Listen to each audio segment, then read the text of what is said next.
Cultural Relevance in the Classroom, Developing Self-Identity. Carter G. Woodson, in his text, The Miseducation of the Negro, says, when you control a man's thinking, you do not have to worry about his actions. You do not have to tell him to stand here or go yonder. He will find his proper place and will stay in it. You do not need to send him to the back door. He will do without being told. In fact, if there is no back door, he will cut one for a special benefit. His education makes it necessary.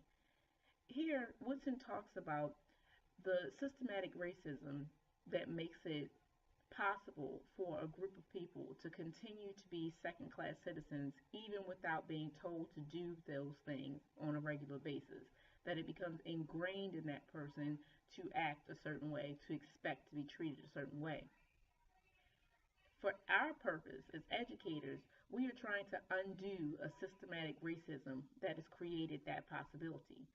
In order for our African American students to find their proper place away from the back door and into the front and walking into all the possibilities that we want for them, we have to use education to change their thinking. Part of this thinking is part of a self-crisis. I want you to think about what you look like in the mirror. And if you have a mirror nearby, pause this and look in the mirror. Think about what would happen if you did not recognize the person that you see. Think about if you did not recognize all the people around you. For many of our African American students, this is a reality when it comes to education. Because of the omission, distortion, and marginalization of culture for African American people, many black students arrive to school every day with a historical and cultural amnesia. They don't know who they are in the historical background. They don't know who they are in the present in terms of their place in history. And they don't know who they are in terms of a collective group. This is not the case for many of our white students who can see themselves in history, who can see themselves in the present, who are constantly given examples and images of people that look like them, that make decisions, that had integral parts of history. But for many students of color, that is not apparent. Why would our coursework be important to a student who's struggling with issues of historical and cultural amnesia? If they're never seen, how can they actually think that they're important, that they can do anything if they don't have those images in front of them?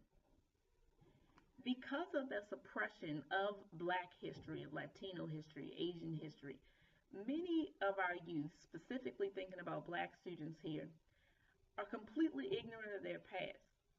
And because of that, they'll identify with almost any trend. And we also see that even with how we identify our Black students. You've probably heard or even said yourself that a certain student was acting Black.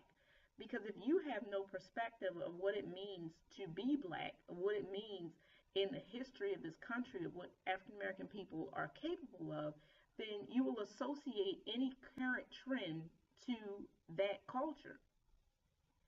How can we make African American students understand that they have the ability to achieve anything in life unless we present them with those models of the type of achievement? The development of self-identity happens when you can answer these 5 questions. And for many of our African American students, they don't really know the answer to those questions. If you think about your students, would they be able to answer the question, who am I? Do your African American students know enough about their history to know how they fit into the greater culture? Do they understand how Black history has played a part in them as a people and individually? Are they aware of how they relate to humanity in general, but then how they relate to each other? They typically are aware that they're Black and they gravitate to students who might look like them, but they really have no knowledge of what that means. And you can even see African American students, if you teach them about slavery, that have a total disconnection to it and make comments like, I wouldn't do that, or they wouldn't hit me like that, because they have no real connection to what that impact has had on them as a group. Without really knowing who you are in history and as a collective group, it's hard to make decisions about what that means right now in the present. And as I said before, it's easy to connect yourself to any trend thinking that that's what black means if you're not really understanding what it means to be black or what black history is. The next question that our students have to answer is, what am I? And for this case, we're talking about gender in most cases. A lot of our African American males don't have enough role models at home or in school to understand what the difference is between being a man and being a male. We have to teach students what that means and what steps it takes in order for you to really be seen as a young man. And if we don't have images that fit that in our curriculum, in our content area, to show them what it really means to take on ownership and responsibility and to leave legacies, then our students don't know what it means to really be a young man or a young woman. And they will connect to whatever image is popular at the time and make that their role model for maleness or to be a woman. When you get to the question of why am I, you really hit on some of the systematic racism that we see today. There are so many young men leaving high school and going to juvenile detention centers or going to jail or not having jobs, and too many of them are black men. To get to the question of why am I, we have to start to peel apart some of the layers of dysfunction that we might see in some of these cases.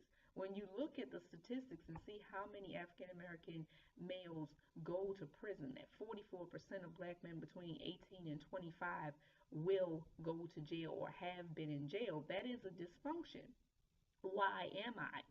If African American males think that this is just something that happens, that eventually they will end up behind bars. There are too many rappers, Tupac Shakur being a very famous one, who always said he didn't think he'd live to 21. He ended up dying at 25. If this is a mantra that African American boys say to themselves, they don't expect to live, they don't expect to be treated with respect, they don't expect to be, you know, important parts of society, then they will live that. And they have to think about why some of those things exist and how it relates to history and how it relates to stigmas and stereotypes. They have to change the why and be given the opportunity to see that they can become anything. And as educators, we have to make sure that our African American students understand they have the ability to achieve anything they set their sights on, but they have to be guided to the right direction. Which leads us to the next question of, what is my purpose? For many African American students, because history and images of African American people are omitted, they don't really know what their purpose is. They don't really understand why education has a purpose. In his book, Motivating Black Males, Dr. Cavelli says that he hangs a sign on his wall that reads, when Black history books are written 100 years from now, what will be written about you? For all of our students, we need to have them think about that. When history books are written in general, what's going to be written about you? You have a purpose in life. You have a purpose for being here in this classroom. And the idea of sitting in the science class has to be greater than just learning about sedimentary and metamorphic rocks. You have to, what is the purpose of this and how does it fit into a greater idea? And if our students understand their purpose, then they will understand how every day in your classroom is going to help them get to that goal, which is directly related to the next question of creating a vision. How many opportunities do your students have to set goals, to create an idea of what they want to do with their life and figure out how they're going to take the steps to get there?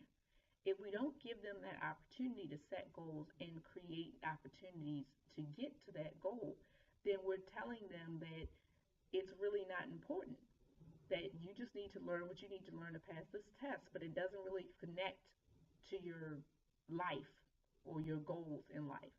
And we can't assume that it's happening outside of your classroom. you have an opportunity to change the pathology, to move a group of people from the back door to the front door to take on whatever they want in life. And we have to do that by being able to answer these questions.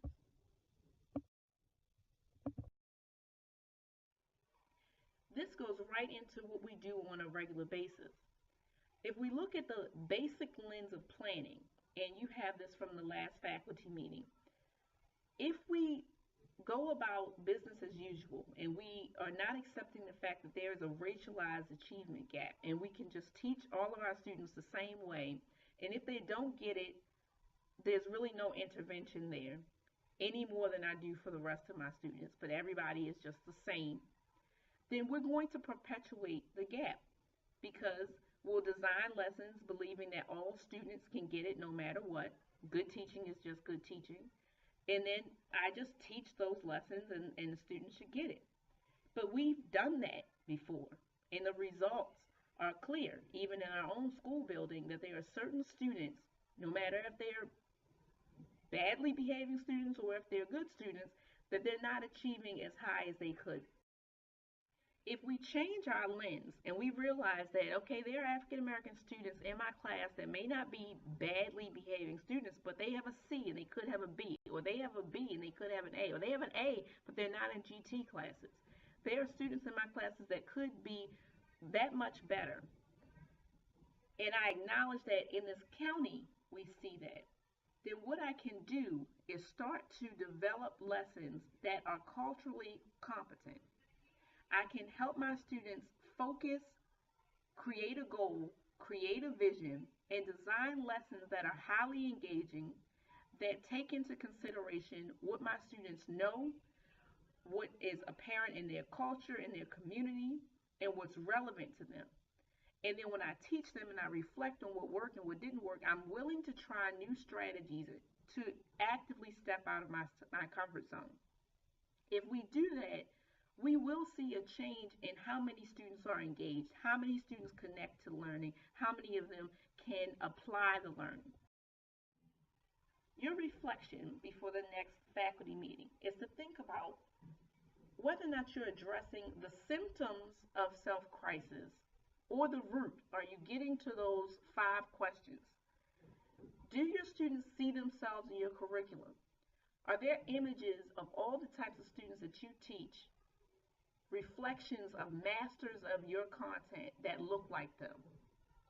Do you provide them with opportunities for goal setting so that they have a vision and they have a purpose in your class? If the answers to any of those questions are no or maybe or not as much as I could, think about how you can increase culturally responsive instruction in your classroom.